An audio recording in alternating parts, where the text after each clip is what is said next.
السلام علیکم اجمل جامی آفیشیل میں آپ کو خوش آمدید کہتے ہیں. آج سوموار ہے 3 نومبر 2025 جب یہ خاکسر آپ سے مخاطب اور یہ ہمارا یوٹیوب چینل ہے اجمل جامی آفیشیل. آج اسلام آباد پنڈی آنے کا موقع ملا اور وجہ آج D G I S P R Ahmed Sharif Chaudhry صاحب سے صحافیوں کی ایک تفصیلی ملاقات ہوئی. اس ملاقات میں خاکسار نے 4 بڑے اہم سوال ان کی خدمت میں رکھے جو براہ راست ملک کی سیاست، فوجی سربراہان کی جو مدت ملازمت یا کوئی نیا عہدہ تخلیق کرنے کے حوالے سے، 27ویں ترمیم کے حوالے سے، خیبر پختونخوا کے سی ایم سہیل آفریدی کے حوالے سے، اور کیا کوئی گورنر راج یا کوئی بڑا آپریشن ہونے جا رہا ہے، اس سے جڑے ہوئے تھے.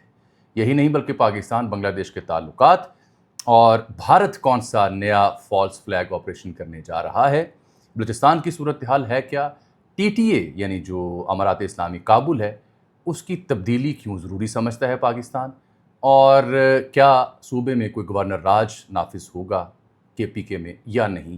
اس معاملے پر تفصیل سے کوئی تقریباً 3 گھنٹے طویل ملاقات ہوئی D G I S P R سے، اور وہ خبریں اور معلومات لے کے آپ کی خدمت میں حاضر ہوئے ہیں. ایک بات میں واضح کر دوں، کچھ ہمارے دوست یوٹیوبر باہر بیٹھے وہ یہ سمجھتے ہیں جی D G I S P R سے صحافیوں کی ملاقات ہو رہی ہے. بھارتی D G I S P R سے تو ملاقات نہیں ہو رہی. اگر حکومت ان کی ہو اور اس وقت کے D G I S P R سے صحافی ملیں تو وہ بہت اچھی بات ہے. اگر حکومت کسی اور کی ہو اور اس وقت کے D G I S P R سے صحافی ملے تو وہ بری بات ہے.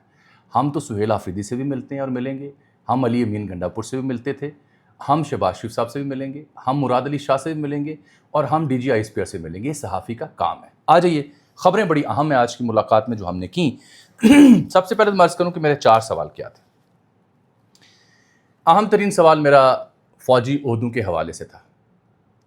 یہ میں ذرا بعد میں بتاتا ہوں، لیکن جو حالیہ دنوں آپ نے ہرنائی بلوچستان میں کچھ آسمان کے اوپر رنگ دیکھے دھنک نما، جس کے اوپر اسپیکولیشن کی گئی کہ پاکستان نے بہت اہم ہتھیاروں کے سپر سونک یا ہائپر سونک میزائلوں کے تجربے کیے، ایسا سنا تھا آپ نے. گو کہ میٹ ڈپارٹمنٹ نے، محکمہ موسمیات نے اس کی تردید کی، لیکن انٹرنیشنل سیکیورٹی ایکسپرٹس مسلسل ان تصاویر کے اوپر یہ رائے دے رہے تھے کہ پاکستان نے اہم ترین ہتھیاروں کے تجربات کیے ہیں. میں نے بھی ویلاگ کیا تھا، آپ کو یاد ہوگا.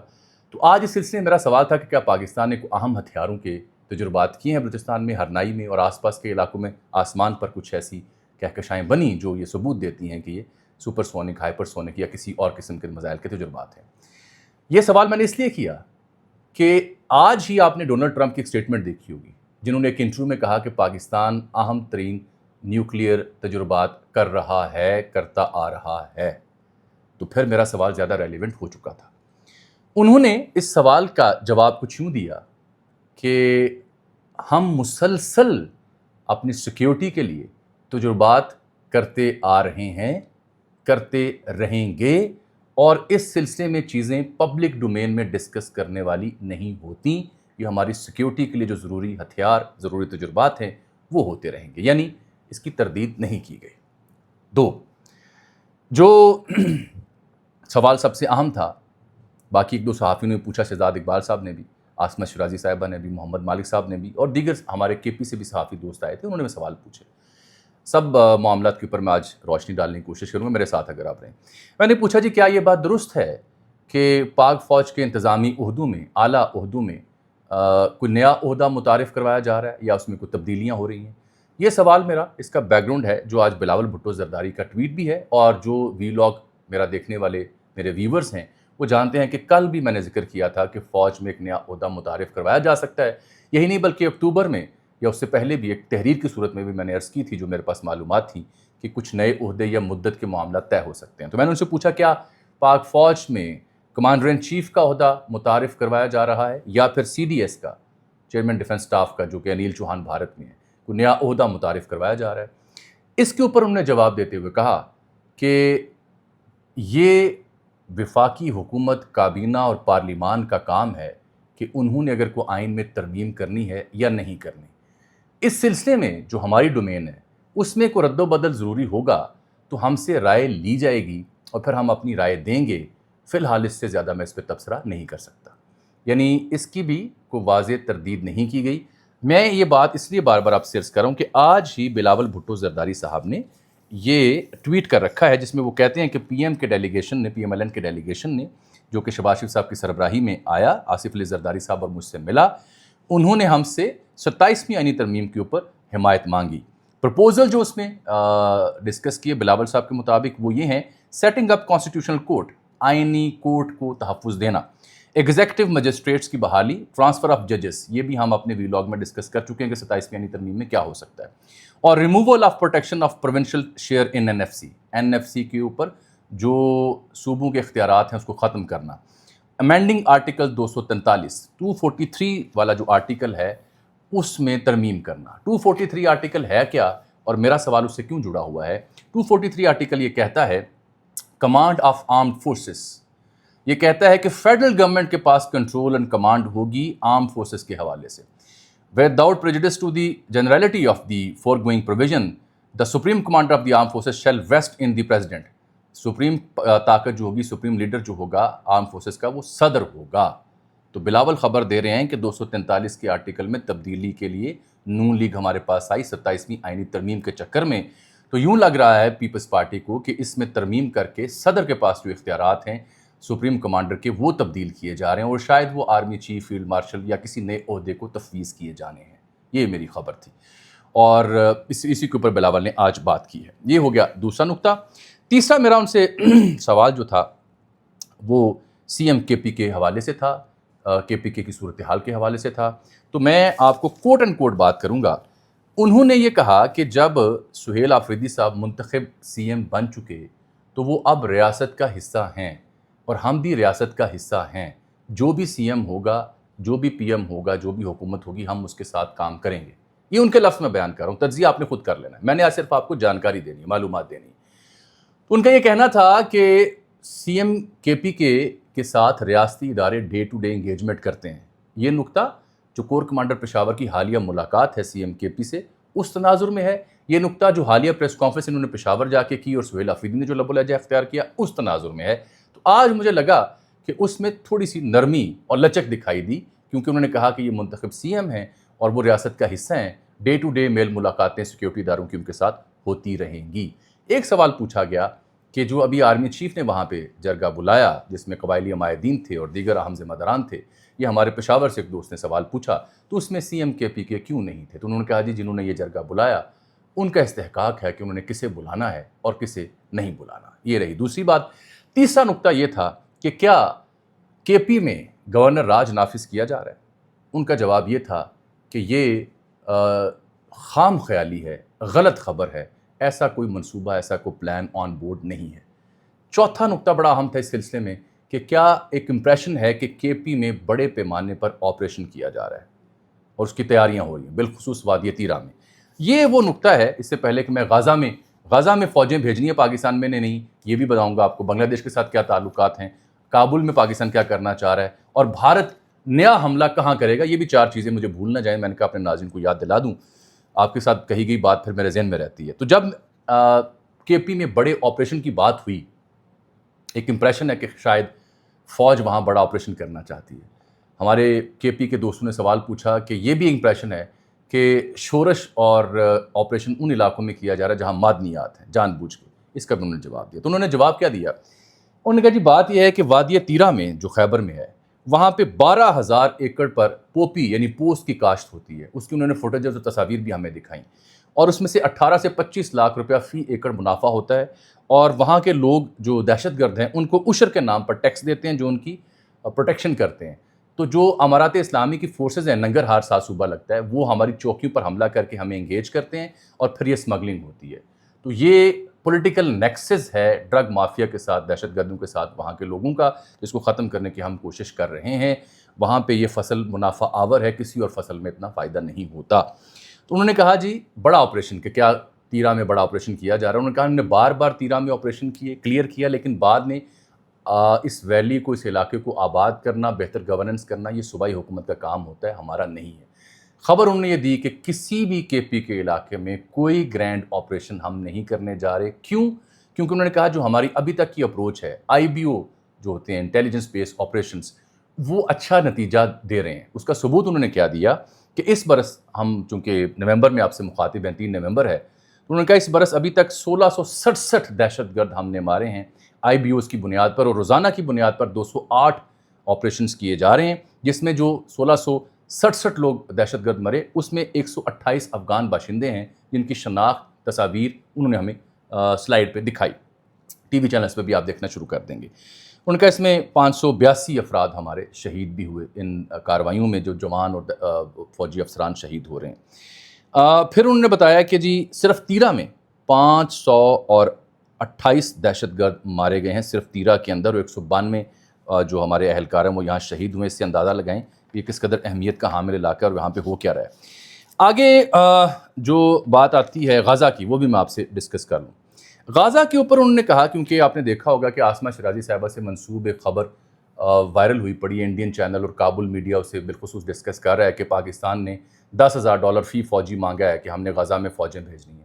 اس کا انہوں نے ڈینائل دیا کہ یہ فیک نیوز ہے اور پاکستان نے ایسا کوئی فیصلہ ابھی تک نہیں کیا، یہ فیصلہ پارلیمان میں ہوگا، یہ فیصلہ حکومت نے کرنا ہے، ابھی تک پاکستان نے ایسا کوئی فیصلہ نہیں کیا۔ یہ غزہ کی صورتحال ہوگی۔ تیسرا جو انہوں نے کہا کہ ہمارا سیاست سے کوئی تعلق نہیں ہے، ہم ان لوگوں کے نام نہیں بتا سکتے کہ جو وہاں پہ ڈرگ مافیا سے جڑے ہیں، کیونکہ نام بتائے تو امپریشن جائے گا کہ ہم انہیں پولیٹیسائز کر رہے ہیں اور ہم سیاست میں حصہ لے رہے ہیں۔ یہ ان کی سٹیٹمنٹ تھی۔ پھر جو بات آتی ہے پاکستان کی، اس کی بھارت کے ساتھ معاملات کی، تو انہوں نے کہا جی بھارت اس دفعہ جو ترشول نامی مشقیں ہو رہی ہیں، جس کا ہم نے اپنے ویلاگ میں ذکر کیا بار بار، اس میں کشمیر کی بجائے یا کسی اور شہر یا علاقے کی بجائے سمندر میں فالس فلیگ کارروائی کرنا چاہتا ہے، اور اس کا ثبوت اعجاز ملح نامی ایک جاسوس کی گرفتاری ہے، جس کے ذمہ یونیفارم رینجرز کی نیوی کی لینا تھی، بھارت کے حوالے کرنی تھی، وہ یونیفارم پہنا کر انہوں نے فالس فلیگ آپریشن کرنا تھا اور پھر پاکستان پہ یا پاکستان کی سمندری حدود پر حملہ کرنا تھا۔ یاد رہے کہ یہ مشقیں وہاں ہو رہی ہیں جہاں پہ سرکریک کا 96 کلومیٹر متنازع علاقہ ہے، جہاں راج ناتھ سنگھ بھی بار بار جا چکے، جیسلمیر میں، گجرات میں اور جگہ جگہ جا کے وہ اعلان کر چکے ہیں۔ تو پاک فوج کے ترجمان کا یہ ماننا تھا کہ سمندر میں کارروائی بھارت کرنا چاہتا ہے، اور وجہ ایئر ٹو ایئر یا زمینی کارروائی جب بھی بھارت نے ریسنٹلی کی تو اس کا پول کھل گیا۔ ٹرمپ نے بتا دیا 7 طیارے کس کے گرے تھے، نیشنل انٹرنیشنل میڈیا اور مقامی میڈیا نے بتا دیا کہ بھارت کا پروپیگنڈا نہیں چل سکا۔ تو سمندر میں چونکہ ان کے میڈیا کو یا کسی اور میڈیا کو ایکسیس نہیں ہوگی، تو جو بھی کہانی یا فلم بیچنا چاہیں وہ بیچنے کا قابل ہوں گے، لیکن ہم تیار ہیں، ہمہ وقت اور جواب دینے کے قابل ہیں۔ پھر انہوں نے یہ بھی بتایا کہ 48,000 مدرسے تھے، اب بڑھ کر 1 لاکھ سے زائد ہو چکے ہیں، ان کو ریگولرائز کرنا ہے۔ جو امارات اسلامی کا مسئلہ ہے، طالبان کی جو حکومت ہے کابل میں، اس کے اوپر بار بار سوال ہوئے کہ کیا پاکستان کی اسٹیبلشمنٹ سیکیورٹی فورسز ماضی میں جو ہماری پالیسیاں تھیں ان پہ ریپینٹ کرتی ہے؟ کبھی وہ ہمارے لاڈلے تھے، ہمارے ہاں آ کے رہتے تھے، اب انہی سے ہمیں گلے شکوے ہیں۔ تو اس پہ مبنی کئی ایک سوالات ہوئے۔ ایک بات تو مجھے تاثر جو ملا کہ پاکستان خواہاں ہے کہ وہاں پہ حکومت تبدیل ہو، لیکن واضح جواب دینے سے وہ انکاری تھے۔ یہ البتہ وہ ضرور کہہ رہے تھے کہ پاکستان اور افغانستان کے مسائل اسی صورت حال ہوں گے جب وہاں پہ ریپرزنٹیٹیو گورنمنٹ ہوگی۔ یہ ریپرزنٹیٹیو گورنمنٹ نہیں ہے، یہ ایک نگران سیٹ اپ تھا۔ دوحہ معاہدے میں چیزیں ڈسکس ہوئی تھی، اس میں لویا جگہ بلایا جانا تھا، اس کے بعد ایک بڑی پیمانے پہ حکومت سازی ہونی تھی، وہ نہیں ہوئی۔ یہ انٹرم سیٹ اپ ہے جسے ہم طالبان رجیم کہتے ہیں۔ استنبول کے مذاکرات کے اوپر انہوں نے واضح کیا کہ وہاں پاکستان نے شواہد پیش کیے۔ انہوں نے یہ بھی کہا کہ استنبول میں قطر اور ترکیہ کو جو درخواست کی مذاکرات کی، وہ ٹی ٹی اے نے کی، یعنی کابل سرکار نے کی، ہم نے نہیں کی۔ اور ان مذاکرات میں پاکستان نے شواہد جب پیش کیے تو وہاں افغان جو وفد تھا وہ بار بار ٹیلی فون کے ذریعے کابل کے ساتھ جڑا ہوا تھا، جو کسی بھی صورت کسی بھی معاہدے کے اوپر عمل درآمد سے گریزاں تھا۔ جو ثالث دوست تھے وہ مان رہے تھے کہ ہاں کراس بارڈر دہشت گردی ہوتی ہے۔ ہمارا مطمع نظر صرف 2 نکات پہ مبنی تھا کہ کراس بارڈر دہشت گردی نہ ہو، اس کو روکنے کے لیے ویریفائیبل ایک میکنزم تشکیل دیا جائے دونوں ممالک کے بیچ، جس سے وہ انکاری تھے۔ ایک بڑی اہم خبر انہوں نے دی، وہ یہ کہ ٹی ٹی پی اور بی ایل اے کے جو اہم ترین کمانڈرز ہیں، ان کو امارات اسلامی کابل سرکار اب شدید شہری اور گنجان آباد علاقوں میں بسا رہی ہے۔ تو ہم نے پوچھا اس کی کیا وجہ ہے؟ انہوں نے کہا جی اس کی وجہ یہ ہے کہ اگر ان کو ہم ٹارگٹ کریں گے تو کولیٹرل ڈیمیج کے نام پر ایک نیا بیانیہ کابل سرکار بنانے میں کامیاب ہوگی، اس وجہ سے وہ انہیں وہاں پہ بسا رہی ہے۔ آگے انہوں نے جو بات کی وہ انہوں نے نیشنل ایکشن پلان کی بات کی کہ اس پر عمل درآمد انتہائی ضروری ہے کیونکہ وہ حکومتوں نے کرنا تھا۔ میں نے ان سے سوال پوچھا تھا بنگلہ دیش کے حوالے سے کہ بنگلہ دیش میں پاکستان کے chairman joint chief of staff committee general سائر شمشاد مرزا کا ایک تاریخی اور اہم ترین دورہ ہوا، اور اس کے اوپر بنگلہ دیش کے صحافی صلاح الدین جو بلٹس کے لیے لکھتے ہیں، انہوں نے خبر دی تھی کہ جنرل مرزا کو سلہٹ کے کینٹ کا دورہ کروایا گیا اور جو سلیگوڑی کوریڈور ہے جو چکن نیک کے قریب ہے جہاں سے بھارت کو رسائی ملتی ہے اپنی 7 ریاستوں کے لیے، وہاں بھی دورہ کروایا گیا اور بھارت میں واویلا مچایا گیا۔ اس کے اوپر انہوں نے کہا جی کہ میں اس پہ کمنٹ نہیں کروں گا، یہ منسٹری آف فارن افیئر سے آپ بات پوچھیں کیونکہ یہ موفا کا یعنی منسٹری آف فارن افیئر کا سبجیکٹ ہے، ریاستوں کا سبجیکٹ ہے۔ میرے پاس البتہ خبر یہ ہے کہ بنگلہ دیش ہو یا مصر ہو یا ترکیہ، ان میں سے کچھ ممالک کے ساتھ پاکستان کا اسی نوعیت کا معاہدہ ہو سکتا ہے جو پاکستان نے سعودی عرب کے ساتھ معاہدہ کیا ہے۔ شہزاد اقبال صاحب نے آخر میں ایک اور سوال پوچھا 27ویں ترمیم کے حوالے سے، آرٹیکل 243 کے حوالے سے، آرمڈ فورسز کے کردار کے حوالے سے جو بلاول کا ٹویٹ ہے اس پر انہوں نے جواب دیا کہ یہ پارلیمان کا مسئلہ ہے، یہ انہیں حل کرنے دیں، ہم سے اگر رائے لی گئی تو ہم رائے دیں گے، فیصلہ پارلیمان نے کرنا ہے۔ پھر انہوں نے جو جنرل کیانی کا ذکر کیا کہ جو ان کے بارے میں کہا جاتا ہے کہ ان کے آسٹریلیا میں جزیرے تھے، تو وہ جزیرے جنرل کیانی بھی ڈھونڈ رہے ہیں، ہم بھی ڈھونڈ رہے ہیں۔ یہ ان کی گفتگو تھی جو فیک نیوز پھیلائی جا رہی ہے، جیسے طالبان نے ایک ٹینک کے اوپر چڑھ کے کہا کہ یہ پاکستان کا ٹینک ہے، جیسے عاصمہ شرازی صاحبہ سے منسوب ٹویٹ کیا گیا کہ $10,000 فی فوجی لیا جائے گا، جیسے کہا گیا کہ تیرا میں آپریشن کیا جا رہا ہے، جیسے کہا گیا کہ معدنیات والے علاقے ہیں، تو انہوں نے کہا تیرا میں معدنیات تو اس طرح سے نہیں ہے جس طرح سے پوسٹ ہو رہی ہے، معدنیات جی بی میں ہیں، کے پی میں ہیں، بلوچستان میں ہیں، اور معدنیات نکالنے کے لیے وقت لگتا ہے۔ ریکوڈے کی مثال انہوں نے دی کہ وہاں پہ 2028 میں شاید پہلی کنسائنمنٹ نکلنے قابل ہو، وقت لگتا ہے، امن چاہیے ہوتا ہے، تو اس کی انہوں نے تردید کی ہے۔ کامران یوسف صاحب نے سوال بار بار پوچھا کہ افغان طالبان سیاسی حقیقت تھے ہمارے لیے کسی دور میں، ہمارے ایسٹ تھے، ہمیں یہ ماننے میں کیا حرج ہے کہ جو بویا وہ ہم کاٹ رہے ہیں، کیا داخلی طور پر ہمارے ہاں خود احتسابی ہے؟ تو انہوں نے کہا کہ جو 1997 کے طالبان تھے انہوں نے تو مجسمے اڑائے بامیان کے، حالانکہ ہم نے انہیں منع کیا، اور اب والے جو طالبان ہیں وہ انہی مجسموں کے سائے تلے، انہی تصاویر کے سائے تلے دلی میں پریس کانفرنس کرتے ہیں۔ ان کی مراد ملا متقی کا دورہ دلی تھا جہاں وہ جب اپنی بیسی میں بیٹھے تھے تو ان کے بیک گراؤنڈ پہ تصویر بامیان کے مجسمے کی لگی ہوئی تھی جو خالی ہے کیونکہ انہی کے بڑوں نے اس مجسمے کو وہاں سے ہٹا دیا تھا۔ ان کا جی فوج کا مفاد امن اور استحکام میں ہے، جب امن استحکام آئے گا تو ہی کاروبار آگے بڑھے گا۔ انہوں نے بلوچستان کی صورتحال کا ذکر کیا کہ بلوچستان میں صورتحال کچھ بہتر اس طرح سے ہوئی ہے کہ وہاں پہ جو تیل ہے وہ کو 2 ملین لیٹر تیل آتا تھا اللیگل، اب وہ 1 ملین لیٹر تک آ چکا ہے کیونکہ پرمٹ کے ذریعے ہم ان کی کوشش کر رہے ہیں۔ ایک خبر انہوں نے اور دی کہ یہ جو دہشت گرد وہاں پہ افغانستان میں برسر پیکار ہیں، یہ $200-250 جو بھی $50-100 اوپر بڑھا دے، یہ مختلف تنظیموں کے ساتھ جڑنے میں کامیاب ہو جاتے ہیں، یہ پراکسیز ہیں۔ انہوں نے کہا جی یہ افغانستان کا کہنا کہ باقی 6 ممالک ان سے محفوظ ہیں، یہ غلط ہے، کیونکہ ان ممالک نے افغانستان کے ساتھ اپنے بارڈرز پہ طویل میکانزم بنایا ہے اور وہاں کی مختلف تنظیموں کو انہوں نے ذکر کیا جن کے حوالے سے ان ممالک کو تشویش رہی۔ بحیثیت مجموعی اگر میں آپ سے یہ عرض کروں کہ وہ اس تاثر کو زائل کرنا چاہ رہے تھے کہ کوئی گورنر راج لگنا ہے، اور وہ اس تاثر کو بھی زائل کرنا چاہ رہے تھے کہ سی ایم کے پی سے کوئی ان کا ذاتی پھڈا ہے، اور انہوں نے اس تاثر کو بھی زائل کرنے کی کوشش کی کہ ہمارا کوئی سیاست میں کردار ہے۔ البتہ جو 2 اہم سوال میرے تھے، مجھے لگتا ہے کہ ان کی تردید نہ کر کے تقویت ملی میری رائے کو اور تجزیے کو کہ 27ویں ترمیم میں فوج کی کمانڈ اینڈ کنٹرول سسٹم جو ہے اس میں ترمیم ہو کے کوئی نیا عہدہ بھی تخلیق ہو سکتا ہے جو میں کل کے ویلاگ میں بتا چکا ہوں، اور دوسری جو اہم بات ہے وہ بنگلہ دیش کے حوالے سے اور دیگر ممالک سے دفاعی معاہدے ہیں، اور تیسری اہم بات جو ہے وہ جڑی ہوئی تھی غازہ کے حوالے سے کہ وہ فیصلہ بھی پارلیمان کرے گی۔ مجھے آج کے لیے آپ اجازت دیجیے، آپ سے ملاقات ہوگی اگلے ویلاگ میں، تب تک کے لیے اللہ حافظ۔